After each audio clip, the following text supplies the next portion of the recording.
नमस्कार, बहुत स्वागत है आपका हमारे छत्तीसगढ़ के इस खास बुलेटिन में। खबरों के साथ मैं हो रही हूँ। अंतर्राष्ट्रीय नर्स दिवस पर छत्तीसगढ़ की नर्सों से बात करते हुए एक ऐसा मौका आया जब मुख्यमंत्री भूपेश बघेल भावुक हो गए। दरअसल मुख्यमंत्री बलौदाबाजार की नर्स वर्षा गोडाने से बात कर रहे थे और इस दौरान वर्षा ने बताया कि कोरोना संक्रमण की वजह से उनकी सास और उनकी ननद की मौत हो गई। इसके बावजूद वर्षा अपनी ड्यूटी करती रही। इतना ही नहीं, लोगों की सेवा के दौरान वर्षा भी संक्रमित हो गई और उनके संपर्क में आने से उनके 2 बच्चे भी संक्रमित हो गए। स्वस्थ होने के बाद वर्षा ने दोबारा ड्यूटी ज्वाइन कर ली है।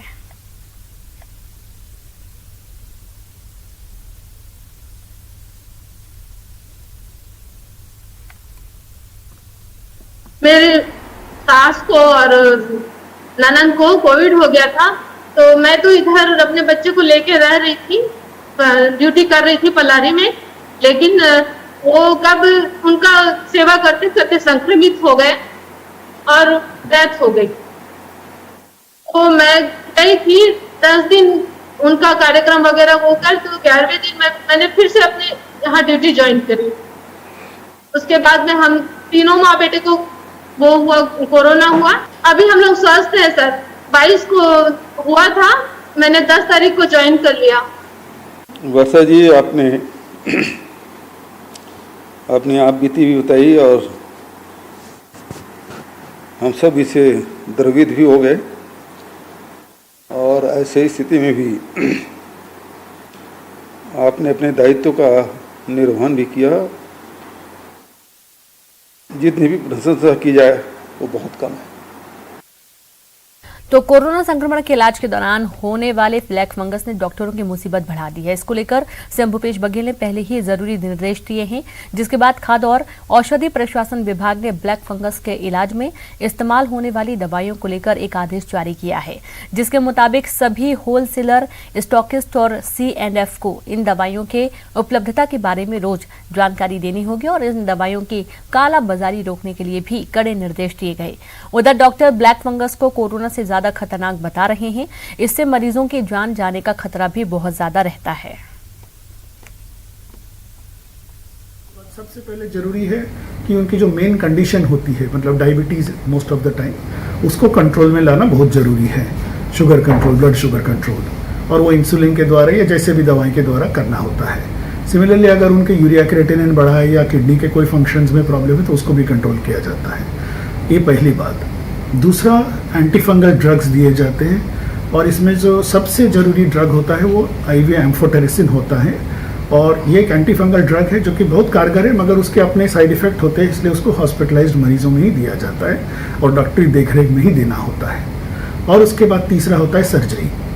अक्सर देखा गया है कि नाक के आसपास का टिश्यू वो नेक्रोटिक हो जाता है, या स्किन जो है वो धीरे धीरे, या हड्डी जो है आसपास की वो गलने लग जाती है, तो इसको सर्जरी के द्वारा निकालना बहुत ज़रूरी है। और उसके बाद बहुत बार ऐसे भी हो सकता है कि वो आँख में चली जाए, वहाँ पस बन जाए, या आँख के पीछे चली जाए और वहाँ से ब्रेन की तरफ जाने वाली हो, तो आँख को भी निकालने की ज़रूरत पड़ती है। तो ये एक मुश्किल फैसला होता है, लेकिन जान को बचाने के लिए ज़रूरी है। हर पेशेंट में तो ऐसा नहीं होता, किसी किसी पेशेंट में उसकी ज़रूरत पड़ती है। तो डॉक्टर्स जो हैं, खास करके जो ENT head and neck surgeon होते हैं, वो यूजुअली वेल ट्रेंड होते हैं इन चीज़ों के लिए। एम्स रायपुर में भी इस तरह से व्यवस्था पूरी है। मैं स्वयं एक ENT head and neck surgeon हूँ और हमारी देखरेख में पूरी यहाँ पे इलाज अच्छा हो रहा है। अभी पता चला है कि छत्तीसगढ़ में भी मरीजों की संख्या काफी बड़ी है ब्लैक फंगस के मरीजों की, जो कि एक गंभीर मामला है, क्योंकि ब्लैक फंगस के मरीजों में जान का खतरा बहुत ज्यादा रहता है। It's a very lethal fungus. लेकिन ऐसा नहीं कि हर किसी को जान का खतरा हो जाए। अगर हम बहुत ज़्यादा सावधानी लें तो हम इससे बच सकते हैं। किन मरीजों को सावधानी की ज़्यादा आवश्यकता है? वो मरीज जो बहुत लंबे समय तक ऑक्सीजन इनहेलेशन लिए हैं, खासकर घर में, क्योंकि घर में हम वो सॉल्यूशन जो होता है जिससे ऑक्सीजन गुजरता है वो पानी डाल देते हैं, जबकि अस्पतालों में उसको डिस्टिल वाटर या स्टेराइल वाटर यूज़ करते हैं। और चलिए सीधे रुक करते रायपुर से संवाददाता देवव्रत भगत और दुर्ग से मिथिलेश ठाकुर जुड़ गए हैं। सबसे पहले देवव्रत, आपके पास आते हैं। जिस तरीके से कोरोना के बाद अब ब्लैक फंगस ने दस्तक दी है, एक और बड़ी परेशानी बढ़ गई है, इसके बारे में आपसे जानना चाहेंगे। और साथ ही रायपुर में तकरीबन कितने मरीज हैं जो कि ब्लैक फंगस से मरीज सामने आए हैं?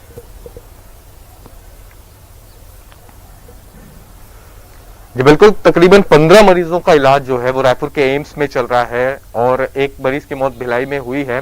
हालांकि जो उपचार है वो लगातार जारी है। इसके अलावा जो सरकारी अस्पताल है वहां पर भी ब्लैक फंगस की शिकायत लेकर के कुछ मरीज पहुंच रहे हैं और निजी अस्पतालों की ओर भी कई लोग रुख कर रहे हैं, क्योंकि जिस तरह से ब्लैक फंगस के संक्रमण का खतरा है वो उन लोगों को ज्यादा हो रहा है जो कि कोविड से ठीक हो चुके हैं। और जिस तरह से डॉक्टर्स भी अपना ये सुझाव दे रहे हैं कि जो ऐसे मरीज जो कि होम आइसोलेशन में हैं और इस दौरान उनको ऑक्सीजन की जरूरत पड़ रही है, तब वो ऑक्सीजन कंसंट्रेटर मशीन है उसमें जिस पानी का उपयोग होता है वो साधारण पानी का उपयोग जो है वो लोग ना करें। इसके अलावा उसे बॉयल कर करके या फिर जो प्योरीफाइड वाटर होता है उसका उपयोग यहाँ पर किया जाना चाहिए। और कुल मिलाकर के जो डॉक्टर्स जो नसीहत दे रहे हैं कि अगर किसी भी तरह से आपको लक्षण नजर आते हैं तो तुरंत डॉक्टर्स के पास पहुंचिए। और राज्य सरकार भी ये कोशिश कर रही है कि लोगों को इस बारे में जागरूकता लोगों तक के पहुंचे और साथ ही साथ औषधि प्रशासन विभाग को भी मुख्यमंत्री ने निर्देश दिए हैं कि स्थिति जो है वो रेमडेसिविर जैसी ना बने, क्योंकि जो ब्लैक फंगस के इलाज में जो दवाइयां काम आती है उसकी भी अब कमी महसूस की जाने लगी है। और इसीलिए जितने भी मेडिकल स्टॉकिस्ट हैं उनसे ये पूछा गया है कि आखिर हर जिले में कितना स्टॉक है। आमतौर पर क्योंकि ब्लैक फंगस की शिकायतें यहाँ पर नहीं थी और ये एक तरह से रेयर ही चीज है, लेकिन बहुत ज्यादा इसके मरीज नहीं होते हैं, इसलिए दवाई की कमी यहाँ पर देखी जा रही है और स्टॉक भी बहुत ज्यादा नहीं है। तो हो सकता है कि आने वाले दिनों में ब्लैक फंगस के इलाज के लिए जो उपयोग में आने वाली दवाई है उसके लिए मारामारी मचे। तो इसके लिए सरकार पहले से तैयारी कर रही है। स्टॉक तो ठीक है, लेकिन साथ ही साथ जहां इन दवाइयों का प्रोडक्शन होता है उनसे संपर्क साधने की और आपूर्ति किए जाने की सबसे ज्यादा जरूरत है, क्योंकि ये नया खतरा बनकर के उभर कर आया है जिसके बारे में बहुत ज्यादा लोग अवेयर नहीं हैं। और ऐसे में लोगों को अवेयर करना, सही समय पर अस्पताल पहुंचाना और सही इलाज मिलना बेहद जरूरी है, क्योंकि जिस तरह से कोविड का संक्रमण हुआ, कोविड को लेकर के तो सारी तैयारियां हो गई थी, लेकिन पोस्ट कोविड इफेक्ट को लेकर के सरकार की तरफ से कोई विशेष तैयारी नहीं की गई है और इस वजह से हो सकता है कि आने वाले दिनों में इसके लोगों को परेशानी का सामना करना पड़े, दवाइयों की भी कमी हो सकती है। राज्य शासन की तरफ से अपनी तैयारियां सही है, लेकिन आम लोगों को भी देवव्रत, जो ऑक्सीजन कंसंट्रेटर होता है उसमें नॉर्मल पानी इस्तेमाल करने की वजह से ब्लैक फंगस हो रहा है, इस पर भी चर्चा करेंगे। मिथिलेश, आपके पास आते हैं। दुर्ग में किस तरीके के हालात हैं ब्लैक फंगस के मद्देनजर?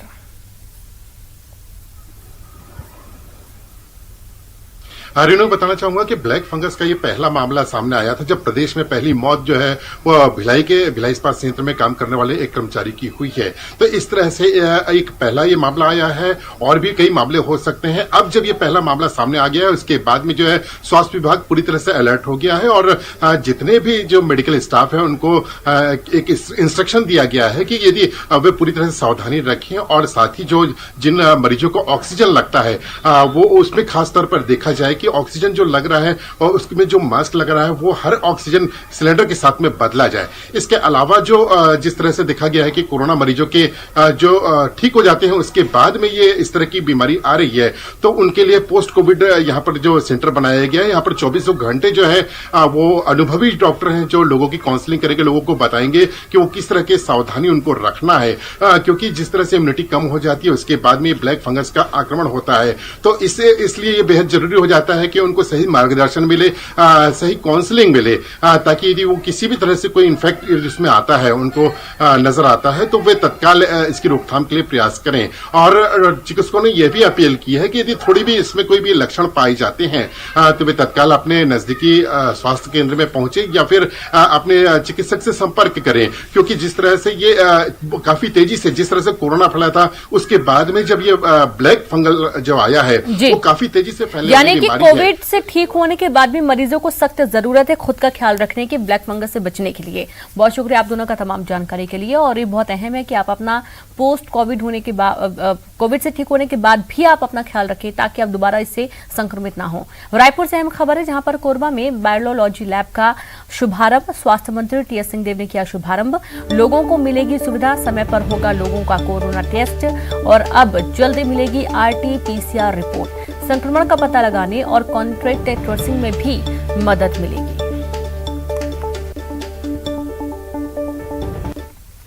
और रायपुर से बड़ी खबर है, राजधानी लाया गया ऑक्सीजन कंसंट्रेटर, जहां फ्लाइट से लाया गया 343 ऑक्सीजन कंसंट्रेटर। स्वास्थ्य विभाग को सौंपा गया ऑक्सीजन कंसंट्रेटर। स्वास्थ्य विभाग ने सुरक्षित स्थान पहुंचाया और उसके बाद मांग के हिसाब से इन्हें अन्य क्षेत्रों पर भी सप्लाई किया जाएगा। तो 343 ऑक्सीजन कंसंट्रेटर की आवश्यकता, हालांकि लगातार बनी हुई ऑक्सीजन की आवश्यकता और इसके चलते बार बार कोशिश की जा रही है कि इसकी उपलब्धता बनी रहे और यही कारण है कि एक बार फिर से 343 ऑक्सीजन कंसंट्रेटर रायपुर पहुंच चुके हैं। स्वास्थ्य विभाग ने इसे सुरक्षित रखवा लिया है। अब जरूरत के हिसाब से अन्य जिलों में भी इसकी सप्लाई की जाएगी। तो और रायपुर से खबर है, ओपन स्कूल की परीक्षा स्थगित की गई है। 10वीं और 12वीं की परीक्षा स्थगित की गई।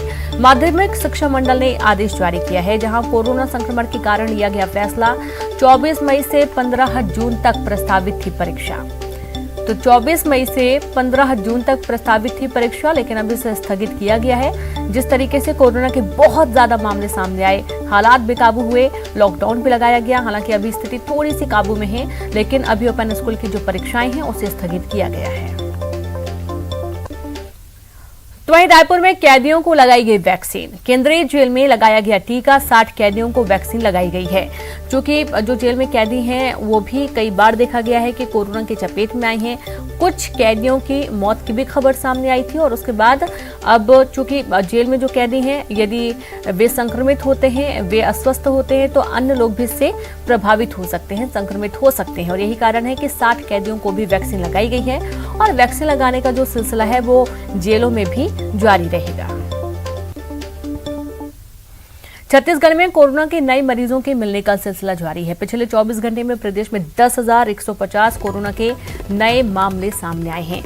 इस दौरान 9,035 संक्रमितों ने कोरोना को मात दी, जबकि 153 कोरोना से पीड़ित लोगों की मौत हो चुकी है, जिसमें से सबसे ज्यादा 24 लोगों की मौत दुर्ग जिले में हुई है। बात करें सबसे ज्यादा संक्रमित मरीजों की, तो रायगढ़ जिले में सबसे ज्यादा 884 नए कोरोना मरीज मिले हैं, जबकि कोरबा में 672, रायपुर में 605, कोरिया में 583, सूरजपुर में 582, बलौदाबाजार में 571, मुंगेली में 566, जशपुर में 549, जांजगीर में 522, बिलासपुर में 520 और बलरामपुर में 464 नए मामले मिले हैं। बात करें सूबे में अब तक के कुल कोरोना संक्रमित मरीजों की, तो ये संख्या 8,83,210 पहुंच गई है, जिसमें से 7,49,318 लोग स्वस्थ हो चुके हैं। और इसके बाद इस वक्त सूबे में कुल 1,22,789 कोरोना संक्रमित मरीज हैं। वहीं अभी तक कोरोना से कुल 11,094 लोगों की मौत हो चुकी है। और इस बीच राहत की खबर यह है कि रोज कोरोना की पॉजिटिविटी रेट लगातार कम हो रही है। पिछले 24 घंटे में कोरोना संक्रमण की दर में 1% की कमी आई है और संक्रमण दर 14.26% रह गया है।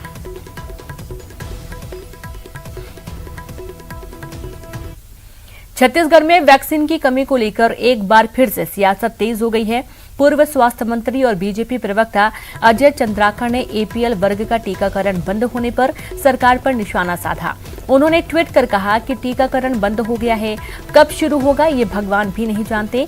उन्होंने आगे लिखा कि प्रदेश की जनता जानना चाहती है कि सरकार ने कौन सी कंपनी को कब और कितने टीके का ऑर्डर दिया है, जिस पर पलटवार करते हुए कांग्रेस प्रदेश प्रवक्ता सुशील आनंद शुक्ला ने कहा कि बीजेपी के लोग कांग्रेस से कितना वैक्सीन ऑर्डर किया, इसका हिसाब मांगने के बजाय वैक्सीन कंपनियों को जल्द वैक्सीन छत्तीसगढ़ को देने के लिए प्रयास करें।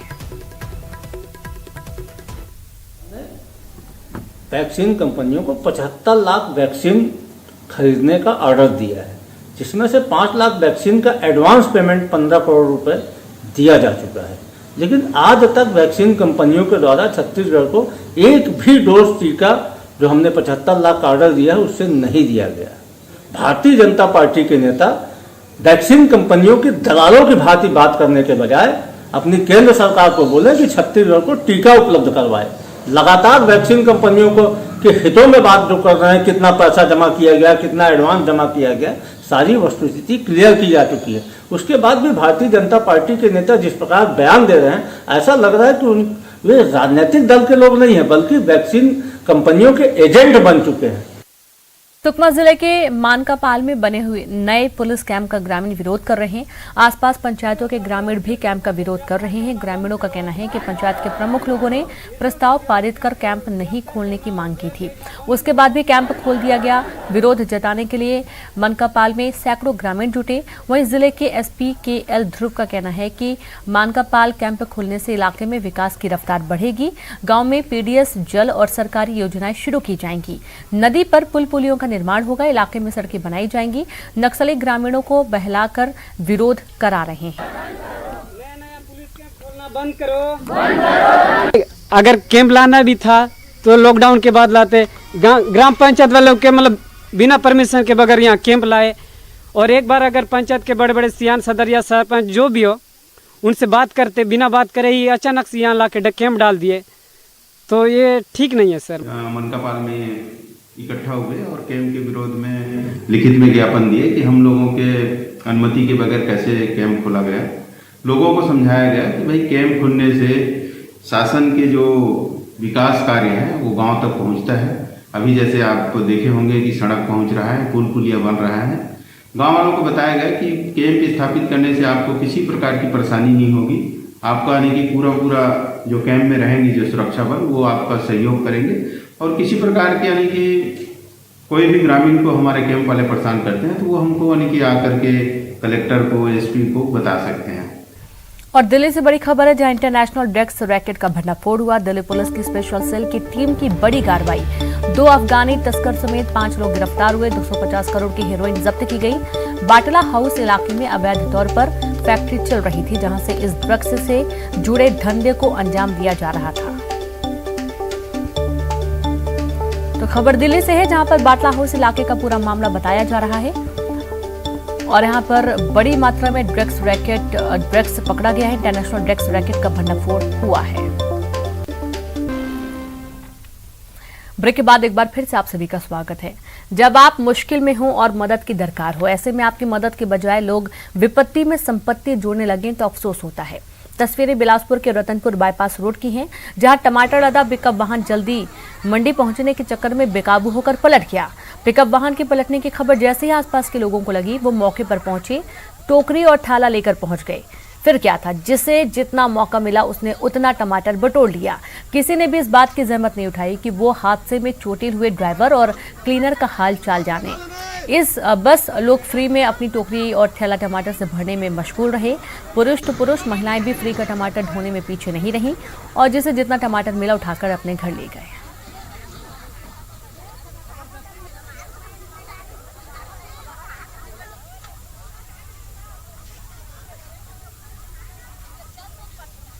मुंगेली जिले में कोरोना वैक्सीनेशन का दूसरे डोज लगवाने के आंकड़े चौंकाने वाले हैं। मुंगेली में 45 वर्ष से अधिक आयु वर्ग के 60% लोगों ने पहला डोज लगवा लिया है। सिर्फ 6% लोगों ने दूसरा डोज लगवाया है और इसको लेकर मुंगेली कलेक्टर PS एल्मा ने चिंता जताई है और अधिकारियों से इस विषय पर चर्चा की, जिसके बाद ऐसे लोगों की लिस्ट तैयार कर उन्हें फोन से संपर्क कर वैक्सीन का दूसरा डोज लगवाने के लिए प्रेरित किया जा रहा है। मुंगेली जिले में 1,28,693 लोगों ने पहला डोज लगवाया, जबकि केवल 13,543 लोगों ने ही दूसरा डोज लगवाया है। ये आंकड़े एक चिंता का विषय है, जिसकी वजह प्रशासन भी ढूंढ रहा है। कवर्धा में लॉकडाउन का उल्लंघन करने के मामले में पुलिस ने 6 लोगों के खिलाफ कार्रवाई की है। सभी लोग सड़कों पर बेवजह घूम रहे थे और ये पूरा मामला जिले के पंडरिया थाना क्षेत्र का है। जिले में बढ़ते कोरोना के कारण लॉकडाउन लगा हुआ है और इसके बाद लोग लापरवाही बरतने से बाज नहीं आ रहे हैं।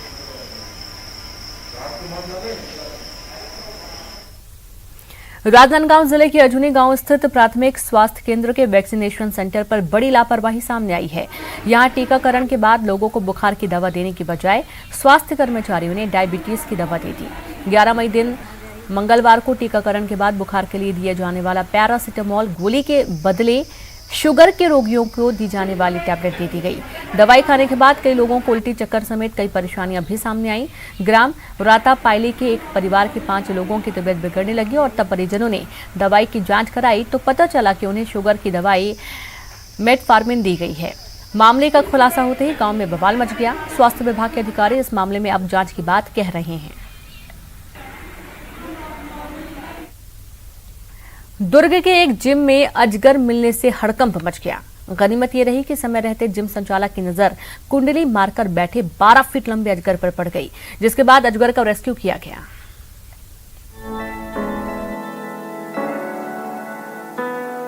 अगर आप सेहत बनाने के लिए जिम जाते हैं और घंटों जिम में वर्कआउट करते हैं तो ये खबर आपको सावधान करने के लिए है।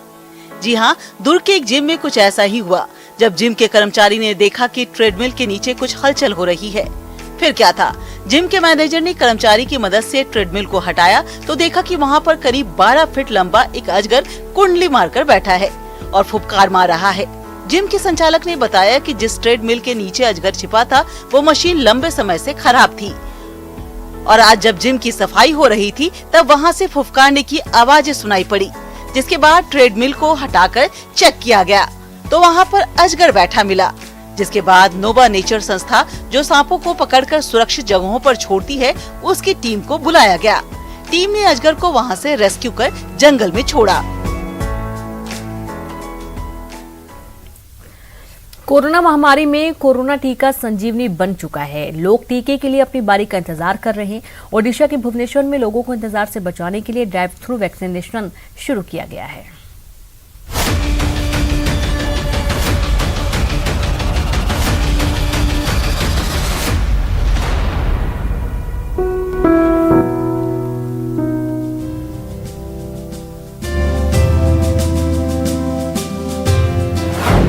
ना भीड़ भाड़, ना लंबी कतार, बिल्कुल नहीं करना है इंतजार। गाड़ी में बैठे बैठे ही लीजिए टीका। Super fast drive through vaccination.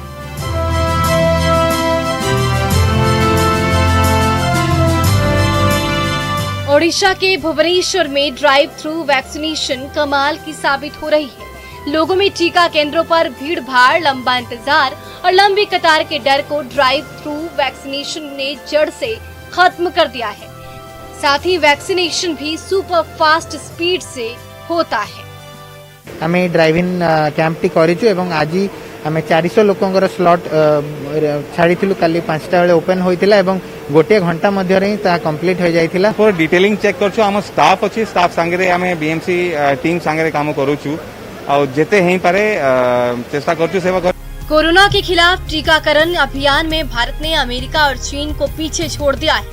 17 crore से ज्यादा वैक्सीन के साथ भारत दुनिया का सबसे तेज वैक्सीनेशन करने वाला देश है और इसमें ड्राइव थ्रू वैक्सीनेशन कैंपेन मील का पत्थर साबित हो रहा है। सुविधा एटा हमको वेट करबा पड़ने। प्रथम थरे मु फर्स्ट डोज नहीं थिली, मोते 1.5 घंटा वेट करबा पड़िथिला। पूरा भारत कोरोना वायरस की दूसरी लहर का सामना कर रहा है। ऐसे में सेल्फ लॉकडाउन, कोरोना गाइडलाइंस का पालन और टीकाकरण कोरोना से बचने में सबसे कारगर है। कोरोना को हराने में आप भी भागीदार बने और कोरोना टीका जरूर लगवाएं। Bureau report, news 18 network.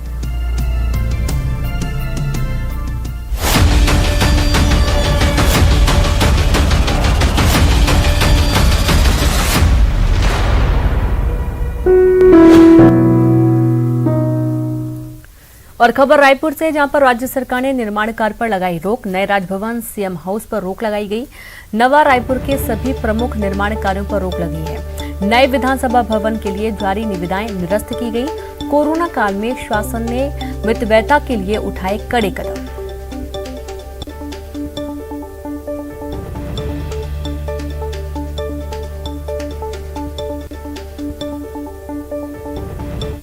और इसी के साथ इस बुलेटिन में इतना ही। नमस्कार।